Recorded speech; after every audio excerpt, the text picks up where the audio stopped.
Hi everyone. On April 30th, the Holy Orthodox Church celebrates the memory of Saint Ioannikios, the wonder worker or miracle worker of Devich. Now, Saint Ioannikios was born in the town of Zeta, which is near the Adriatic Sea. He was very contemplative and quiet and studious even from an early age. So by the time he reached his later teens, he decided to leave his mother and father and go and settle near a place near the Black River. Now, the Black River was already known as a place of many famous Serbian ascetics over the years who were the pride of the nation. And so he settled there, and some of the people gathered around him to make a small monastic community where they built a very small but impressive little chapel.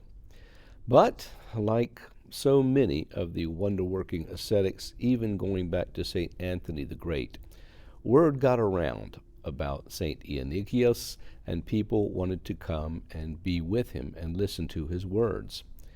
And, not unlike some of the earlier ascetics, it became a little too much for him. So he decided to leave that area and flee into a wilderness area named Devich. There he spent many, many years in prayer, silence, hezekiah, learning how to embrace the things of God and to reject the devil.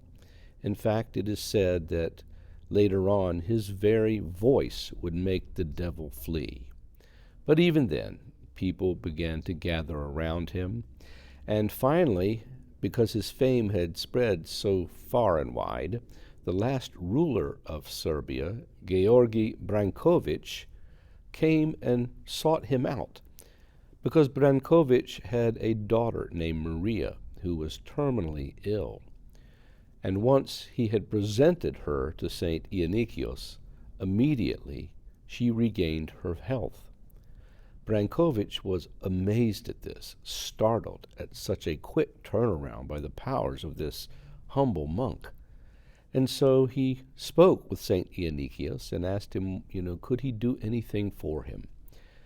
And St. Ioannikios replied that he would like for him to build a monastery on that very spot in Devich.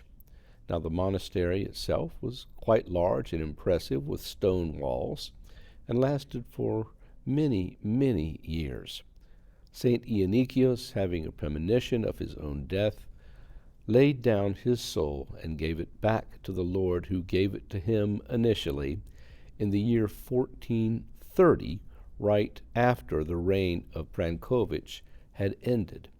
Many miracles were worked over the ensuing number of years, 500-600 years that were to pass, and including in the time of the 20th century, when the enemies of the Serbs were trying during World War I and World War II to destroy the Devich monastery, and in fact they did succeed, reducing it to nothing but some scaffolding and some stone remains. However, in 1947, a nun came named Paraskivi, and she was able to restore the monastery to its former glory, where it stands today. During that time, and in fact, up until around the mid-70s, miracles were still being recorded at the gravesite of St. Ioannikios, who is buried in the crypt in the monastery, which was never destroyed. Even though they wanted to, St. Ioannikios would never allow his burial spot to be touched. And so the wonder workings and healings continue on even into this day in the new restored monastery.